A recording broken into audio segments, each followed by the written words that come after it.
des semaines d'attente pour ce qu'il y a eu des semaines de négociations. Il faut savoir que cette équipe qui se tient derrière Raphaël Grossi a été le sujet d'âpres négociations. Sur cette photo, on voit donc 14 personnes dont Raphaël Grossi. Il faut savoir que sur ces 13 experts, eh bien, il y en a 2 qui sont de pays considérés comme pro-ukrainiens, 2 qui sont de pays considérés comme pro-russes, le reste étant composé d'ingénieurs issus de pays qui sont considérés comme neutres ou n'ayant pas pris part à ce conflit. Alors, de manière intéressante, la France apparemment serait représentée dans ce groupe de spécialistes. Ils vont se rendre sur place, selon la présidence française, qui a eu suite à un appel entre Emmanuel Macron et Vladimir Poutine plutôt, eh bien, ils vont se rendre sur cette centrale nucléaire via le territoire ukrainien. Là aussi, ça a été le sujet d'âpres négociations dans les semaines qui ont précédé. Les Russes insistaient pour qu'ils passent par les zones occupées par l'armée russe, alors que les Ukrainiens y voyaient une façon de légitimer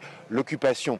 Et puis, bien, l'objectif de cette visite pour ces ingénieurs, ça va être de vérifier l'état de cette centrale, l'état physique. On sait que des obus tombent très près des réacteurs. Selon certains rapports, eh bien, un obus serait tombé hier à 100 mètres de l'un des réacteurs lui-même. On sait également eh bien, qu'il y a un peu un vent de panique dans la région avec la distribution de capsules d'iode à la population au cas où il y aurait des fuites nucléaires. Les autorités ukrainiennes, il y a 2 ou 3 jours, avaient dit qu'il y avait un risque de projection de matière radioactive et d'hydrogène depuis la centrale suite à une frappe qui avait endommagé la structure.